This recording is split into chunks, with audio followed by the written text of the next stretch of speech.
Well,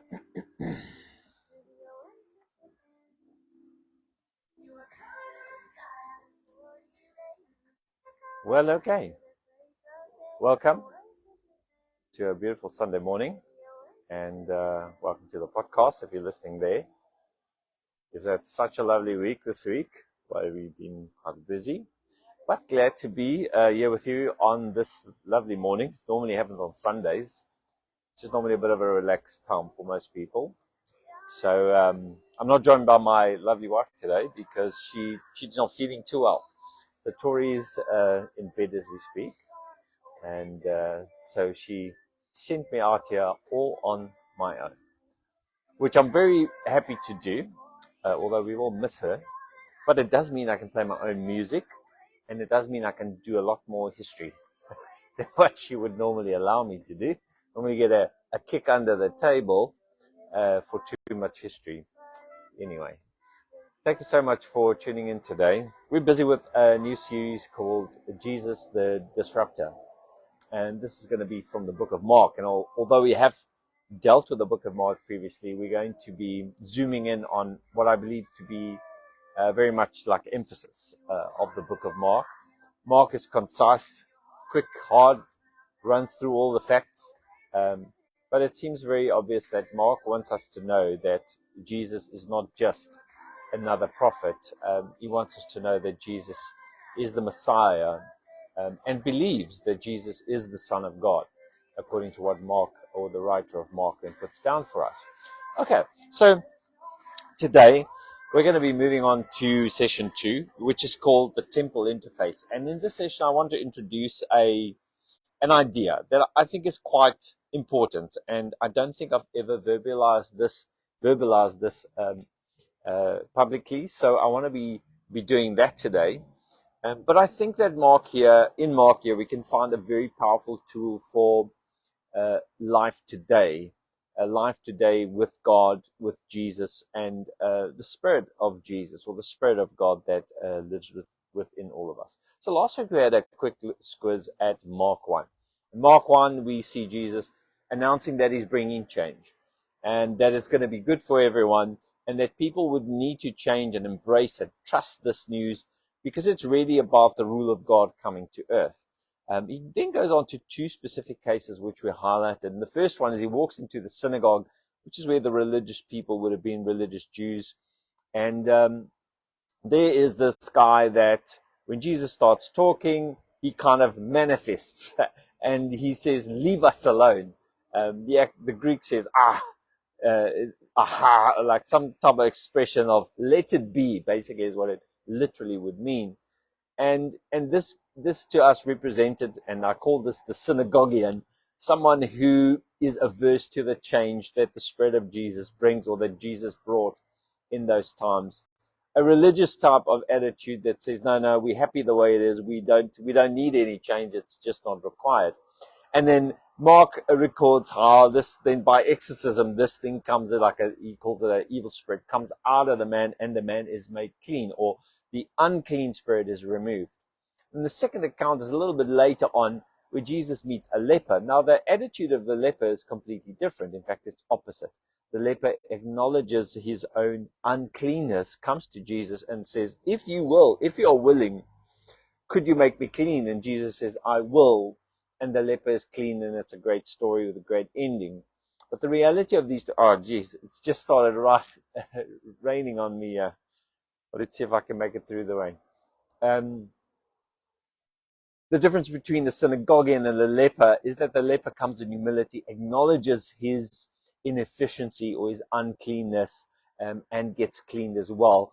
The interesting part about this is both gets cleaned. The synagoguean who says, aha, and the leper who comes and says, can you help me? And both of them ends up clean at the end of the day. But what to me is interesting is that it seems like the next couple of chapters, at least until chapter 12 or so of the ministry of Jesus, also follows largely, broadly, this type of pattern.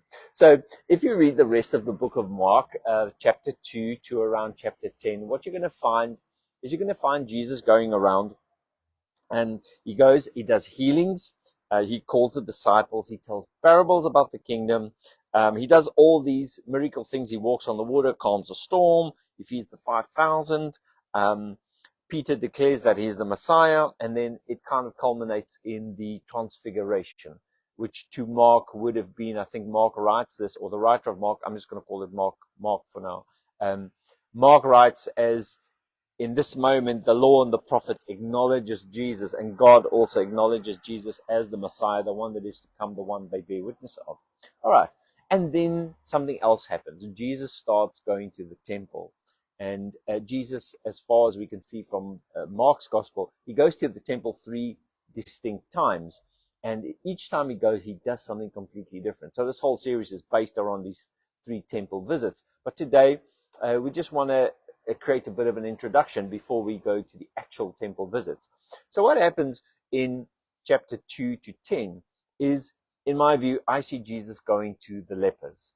Or the leper, which we defined in the last session. So this is Jesus going to the cripple, the Gadarene, the fisherman, the 4,000, the average person, the 5,000, the Syrophoenician woman's basically a Canaanite woman, she's a Gentile, she's a dog.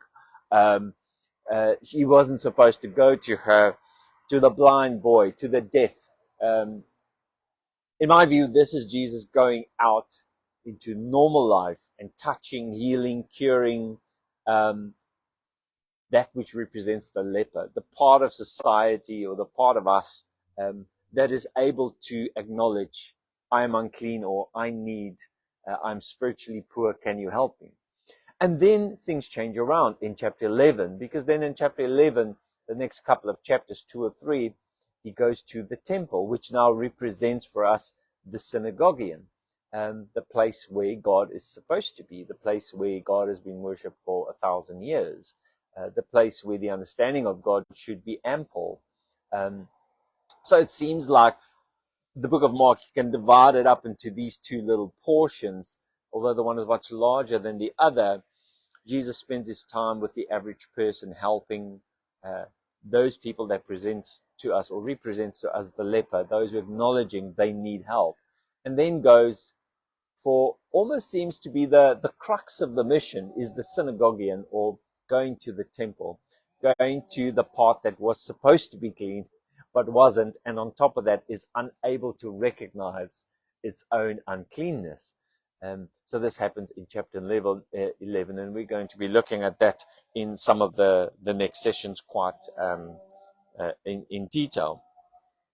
So most of you will know that, if you know, in the earlier scriptures, for instance, in books like Ezekiel is a prophet in the Old Testament. He writes during the time of exile. All right, so the first temple of Solomon is destroyed.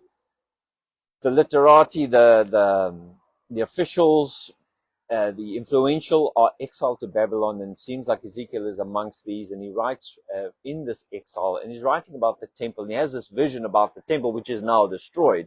We're talking about the early 6th century.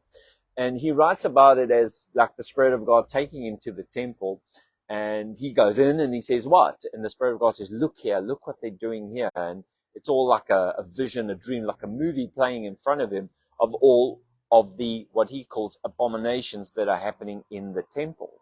And the Spirit of God takes him and shows him stuff on the walls, and it's all clumped together by being called the abominations inside of the temple.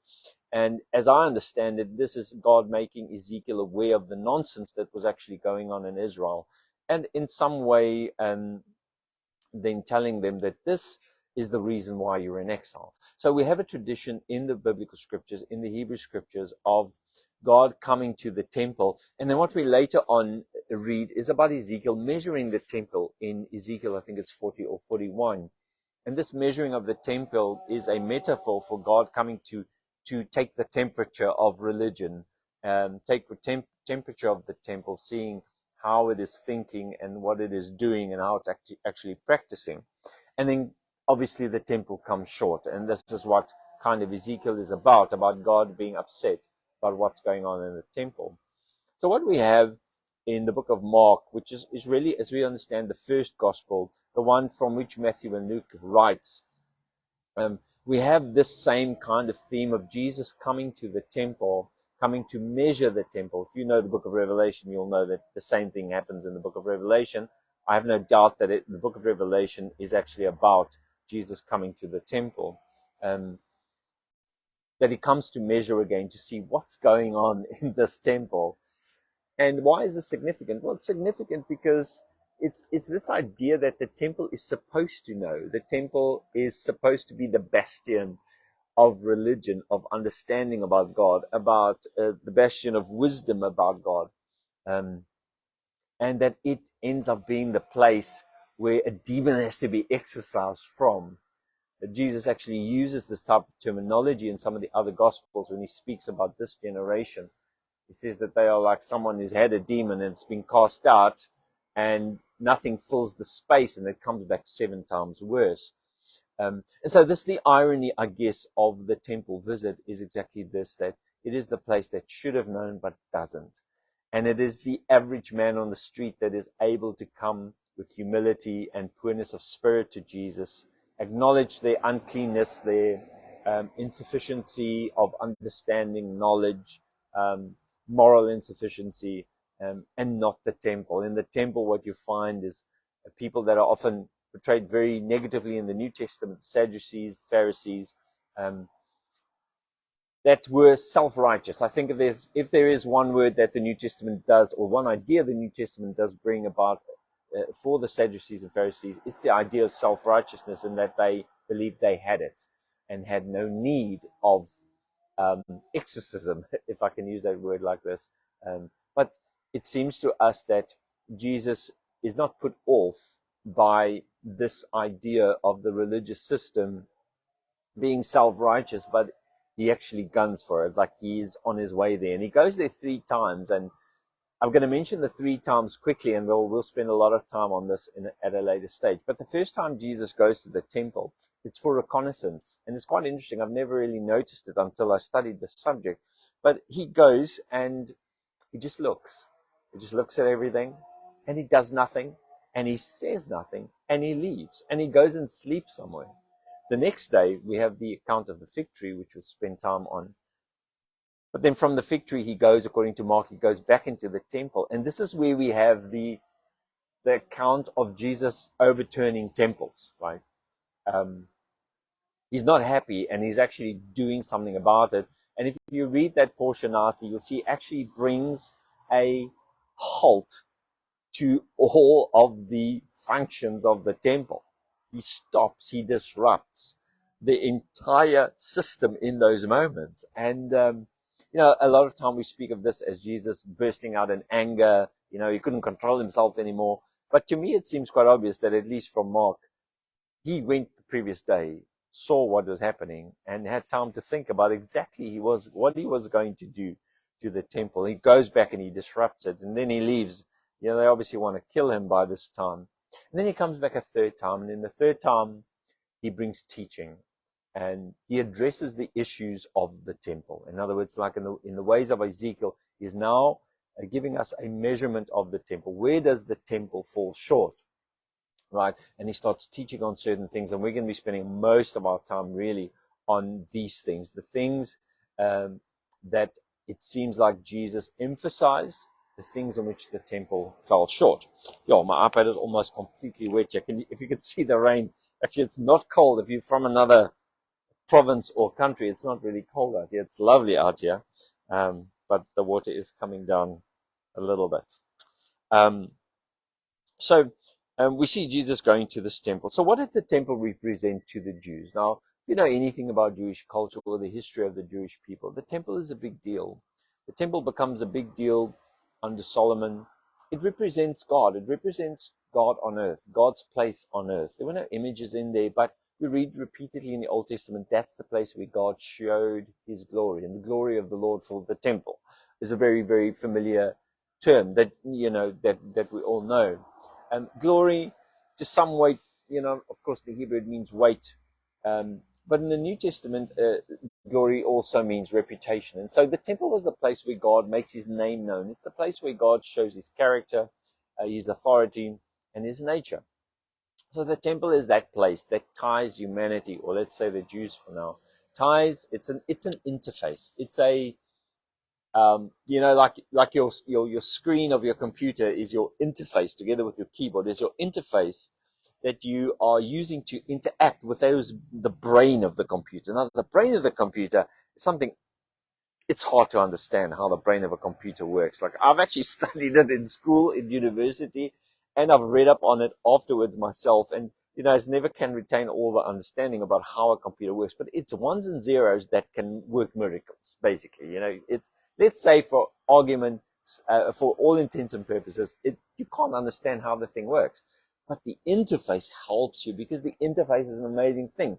It makes visible to you the brain of the computer. So when you sit in front of your computer, you have this keyboard and you have the beautiful screens we have today, full color, huge resolution. And with this interface, you can get some handle on what's going on in the brain, and you can actually interact with the brain, and the brain can interact back with you. And in this way, the temple was kind of like this. It was this interface between God. And when I say God, I mean the infinite, the unknowing God of love, right? Which is, we can't understand it fully, and we can't really get a grip on all of it, but we have the interface. And for us, the interface is different. But for the Jews, the interface was quite simple. It was this temple. It was the place where God's reputation was known. It was the place they went to make sacrifices, etc., etc., etc. So the temple represents this type of interface between the Jewish nation and this unknowable God of the infinite, right? So as a saying this, the temple really ends up being a representation of God. It's not God himself, but a representation of God, and became that through the law of Moses, the Levitical priesthood, and the covenant of Israel. Now, as a representation, its actual condition and function is always lacking. In other words, if I send a representative to you, a delegate of myself, he's never going to be able to represent me fully. He's always going to be lacking in some ways. Like, he could give you my words, but he can't necessarily give you my character, or in a moment react the way I would be reacting. But to some limited degree, he represents me to you. And in that same way, the temple as a representation of God always had limits. We know it was limiting just for many reasons. Like, for instance, the first thing that really struck me a couple of years ago is that all the nations around Israel had temples of similar, the temples are very similar. In fact, Solomon got Phoenicians, Egyptians, Babylonians to come and help him build this temple. And if you look around architecturally, there were other temples that looked like this temple. And this should be a first indicator to you that the temple in Jerusalem was not God. It was only a representation of God. And added to that, it was actually a very limited representation of what the all-knowing, infinite God might be like, simply because it was so similar to all the pagan nations' temples. So that's the thing that I think is worthy of noting when it comes to this. Oh, this water's messing with my screen here, making me go to pages I don't want to go to. Hold on one second. All right, so the temple is a representation. So when Jesus goes to the temple, I think knowing the history of the temple a little bit is important, to know what he was going to. Now, in a nutshell, Solomon built this amazing temple, right, about in the 10th century BCE. Unfortunately, Solomon himself, he was worshipping outside the temple to shrines to Asherah, gods of his wives, etc., etc., etc. And for many years, it seems like the Israelites were really worshipping not only Yahweh in the temple, but they ended up putting other god statues in the temple. The temple just didn't function the way we Christians would think that it would have functioned. It was never fully representing a Yahwistic monism. It was always somehow other gods were always, Canaanite gods were always in the picture. All right. So we know Manasseh put for instance, a grove of, or a statue of Baal and Asherah and the hosts of heaven in the temple. And by the time we get to Josiah tries to make some form of reform and get everyone back to stop worshipping on the high places of Jeroboam and just come to the temple, guys. This is how it's supposed to work. But unfortunately, the temple gets basically ransacked by Nebuchadnezzar in 604 and 597 BC. Comes in, takes he robs the temple of all its beautiful things. And then a couple of years later, 586 BC, he basically destroys the whole thing, and they go into exile. This is where Ezekiel speaks from.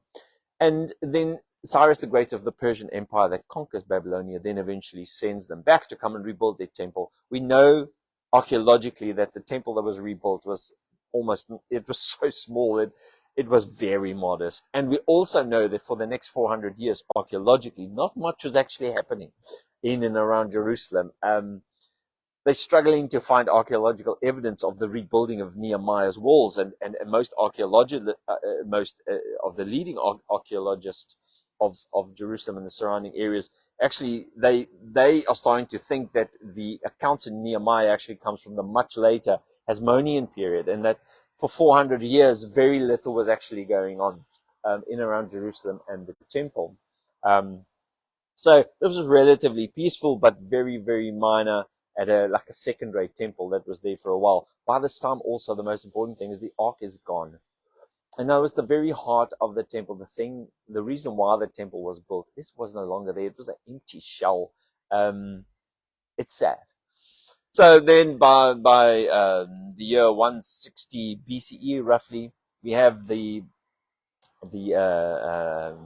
Hellenistic rulers coming in and building altars for Zeus in the temple and telling the Israelites that they can't circumcise their children and they have to sacrifice pigs on this altar for Zeus in the temple. We have, let me just quickly get to my notes before I leave things out, but we have people ransacking the temple, and eventually the Jews revolt against the Hellenist Empire, and I think the Seleucids, and the Hasmonean period starts, and then the Jews start getting their independence back, and eventually a man arises by the name of Herod. Herod the Great is called he's called the greatest architect of Jewish history. He arises, he overthrows the Hasmonean dynasty. He was basically a glorified tax collector for the Romans. He was always a puppet of Rome, but he had great ambitions. And he is the one that then decides, look, I'm going to build a great temple in Jerusalem. And he built something quite magnificent.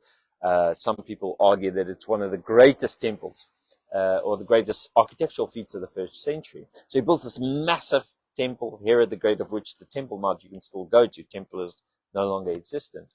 And he built this massive temple. Now, Herod was a bit of I'm thinking of a nice word I can use for him, but he was a puppet of the Romans. The Jews hated him because he appointed his own son, 70-year-old son, as the high priest. I mean, he just really desecrated anything sacred about the temple, and ended up being the Roman puppet, a kind of that instead of the Romans or under the Romans would rule Judea, right?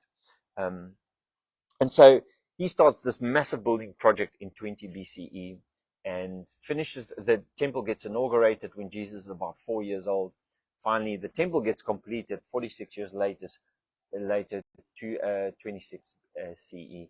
Jesus is basically almost about to go into his ministry. But here what we have now in Jerusalem is we have a beautiful temple. I mean, a majestic temple, unlike the history of the Jews would ever have seen. And so I'm sure they were proud of it to some degree, but they were also unhappy with this temple because it had Roman standards in it, and it just wasn't the old Temple of Solomon in the way that it should be. The point being that under Herod's rule, Jerusalem flourished again, and it was buzzing, but there were a lot of tensions because the Pharisees and the scribes were unhappy with Herod.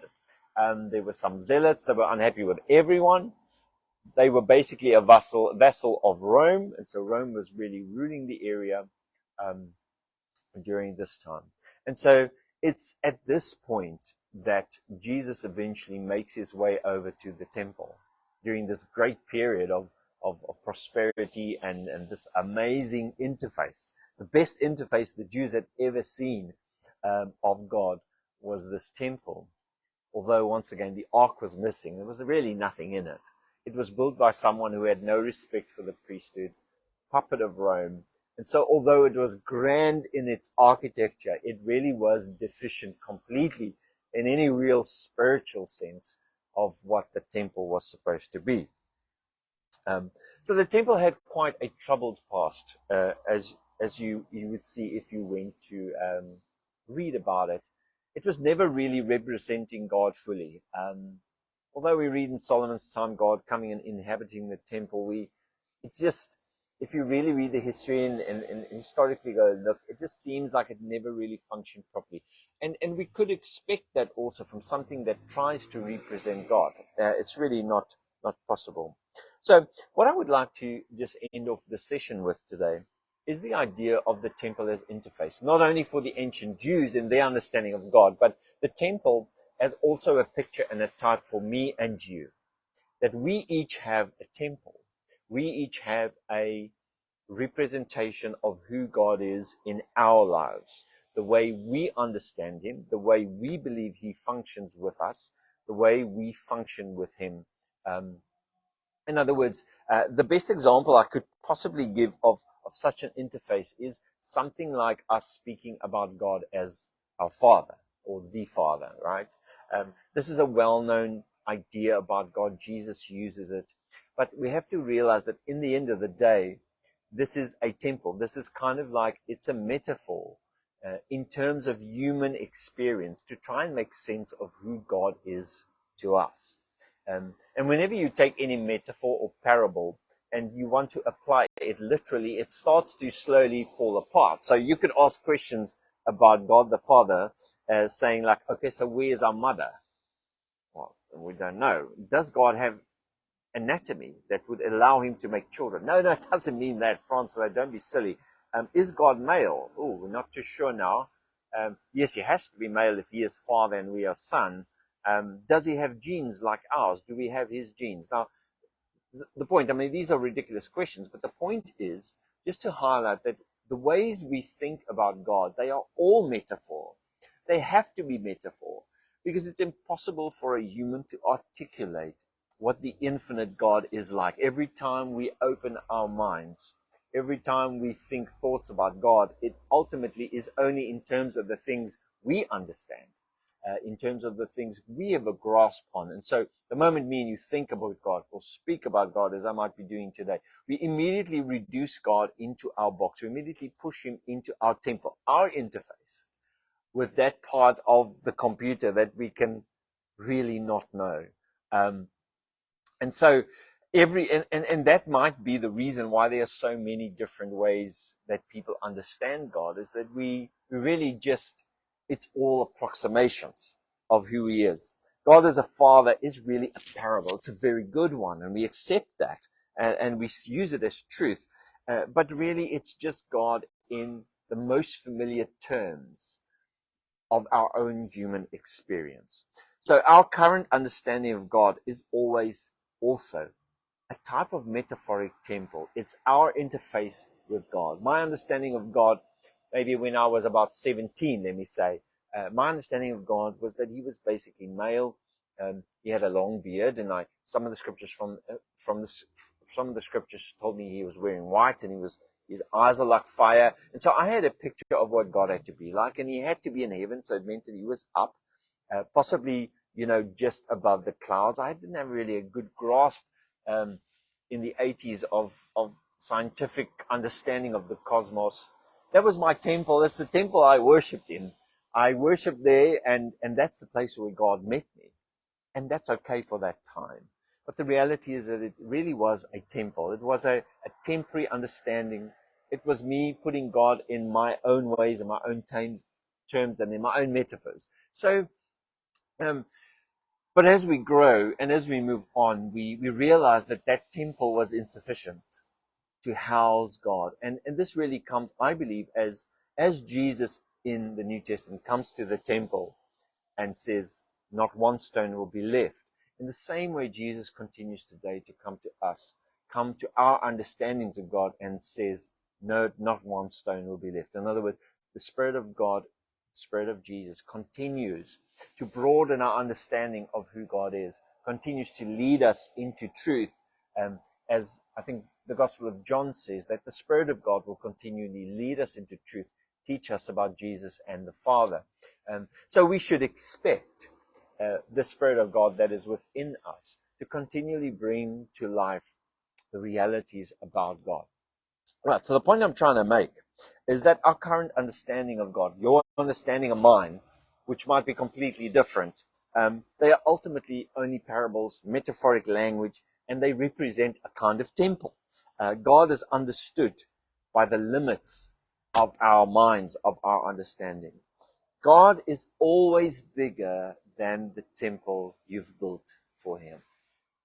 Like if we could just hold on to this for a moment, or just take this away. God is always bigger than the temple that me and you have built for him in our lives. He is always bigger than our understanding. For the Jews, the temple was their interface and the limits of their understanding about God. The temple was God according to the limits of an ancient mindset, right? The fact that they had a temple in the first place tells us that their understanding of God was not so much different than what the pagans understood their gods to be, and the people who were surrounding them, for instance, the Canaanites. The temple was a limited mindset about God. And if I can bring this kind of together now, the temple is the limited mindset about God by the synagoguean. And in some way, I guess we all have leper in us, and we all have synagoguean in us. Both of these two things are within us in certain degrees. And the synagoguean in each one of me and you is the one who has built a temple about God in understanding God in a certain way and is not willing to let go of it. So if you recall that the synagoguean said to Jesus, let it be. In other words, leave us alone.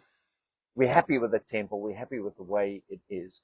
But I want to make the point, and I want to make a statement that I believe that for any Christian who believes that he is led by the Spirit of God, the Spirit of God, the Spirit of Jesus will continuously come to your temple and want to clean it out.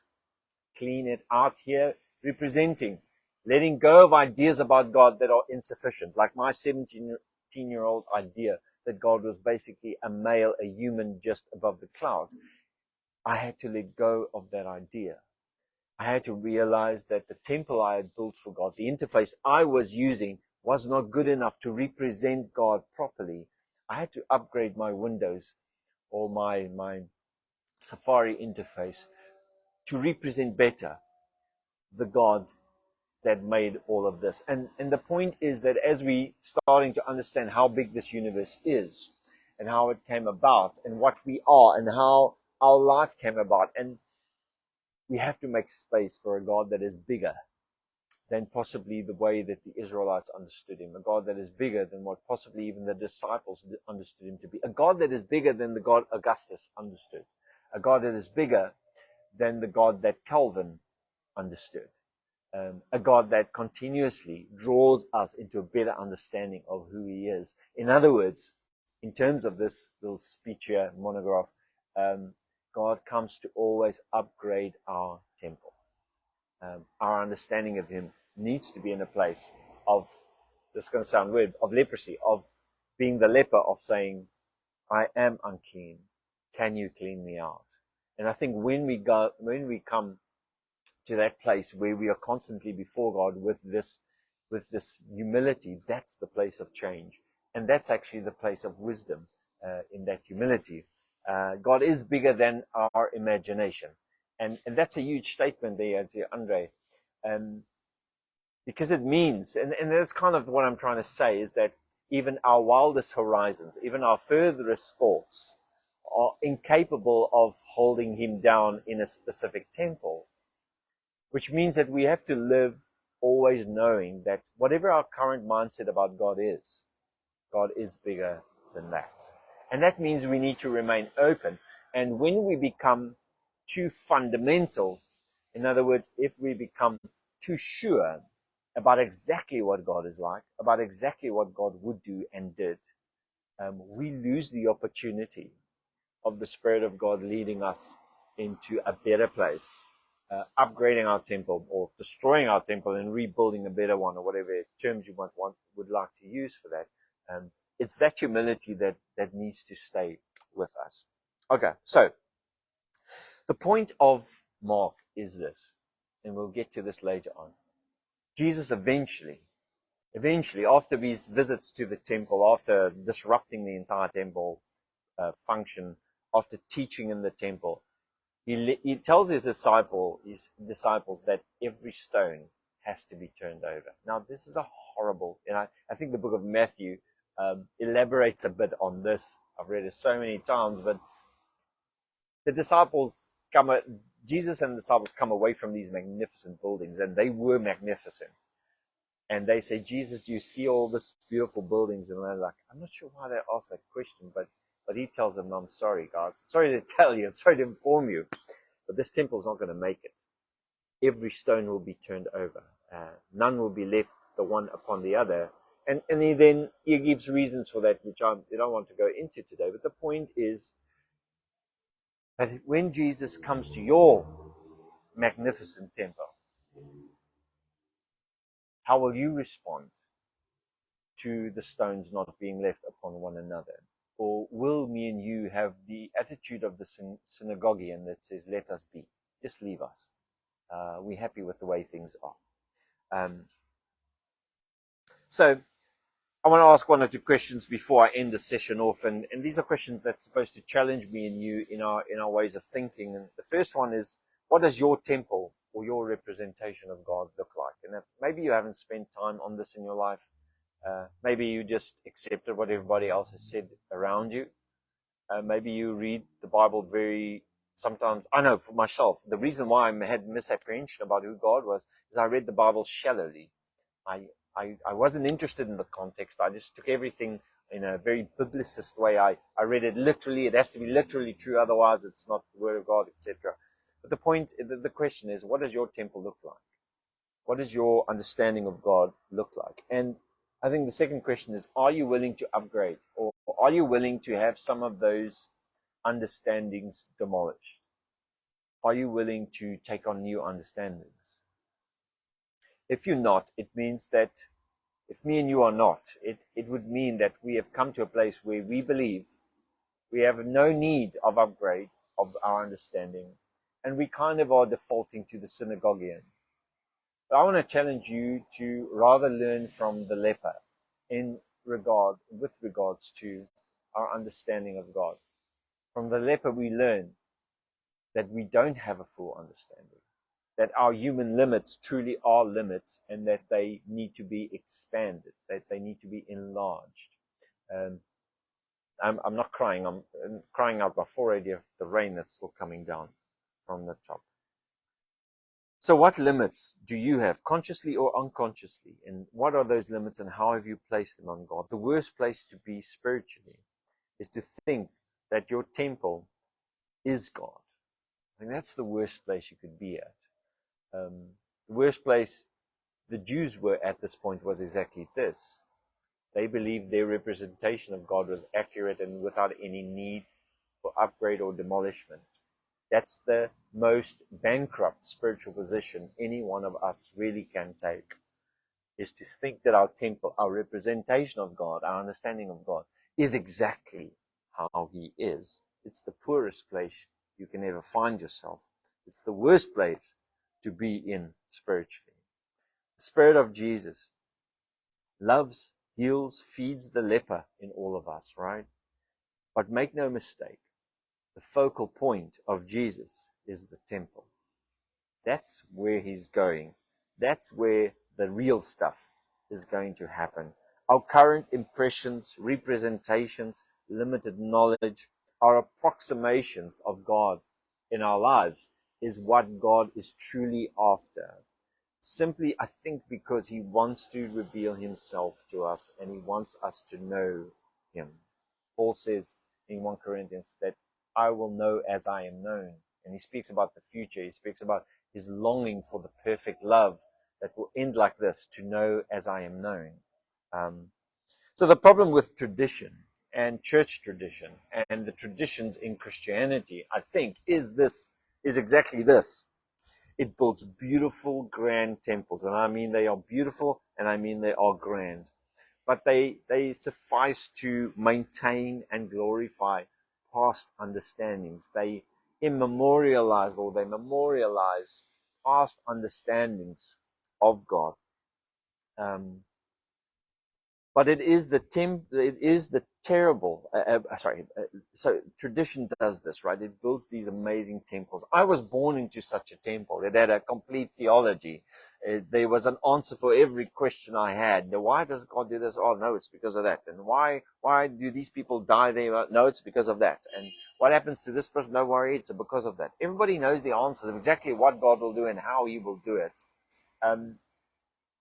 And this is exactly what tradition does. And I'm not against tradition. Tradition in itself, I don't think is a bad thing. But tradition has the tendency to build temples that are grand and they are magnificent. But tradition is terrible. It's terrible at embracing the Spirit of Jesus that overthrows tables. And it sees it as a threat. And once you see the Jesus that overturns tables as a threat, you're a synagoguean. We've become synagogueans, right?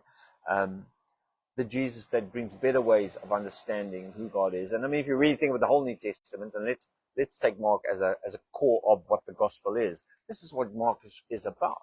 It's about saying Jesus, the Messiah, the Son of God, is here, and He is, as representative of God, is saying He's not happy with how you guys serve God. He's not happy with your views about God. And He wants to usher in something new. He wants to usher in something beautiful. Right. I end by saying, what does your temple look like? And if you haven't spent much time, take maybe, 10, 15 minutes, some point during this week, when you have a moment, and write down, maybe that's a good way of doing this. Write down your understanding of what God is, in a nutshell. And then evaluate, look again, think again about that. And I can guarantee you that whenever you build a temple, the Spirit of God is right there to lead you into either demolishing some part of it or to expanding some other parts of it.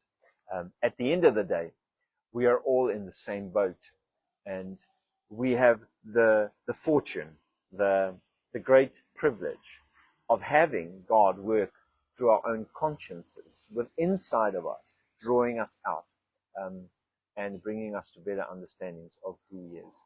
So, in this portion of Mark, we realize, we start seeing that Jesus understood the temple not as God, but only as a representation of God. And at the end of the day, the message was clear. It wasn't, we're going to renovate. It wasn't, we're going to take short time out. But He basically ended up saying, the whole thing has to go. And I think Jesus still does the same thing today to us, to Christians. He still, from time to time, comes and says, you see this way you think about God? It has to go. Those are difficult places, difficult situations. They bring great uncertainty to us. They might feel like very dark caves, dark experiences, but it's in that darkness that the light shines brighter than ever. Thanks so much for being with me today. It's still raining all the way here. As you can see, I'm absolutely soaked. Anyway, have a good Sunday afternoon. See you next week.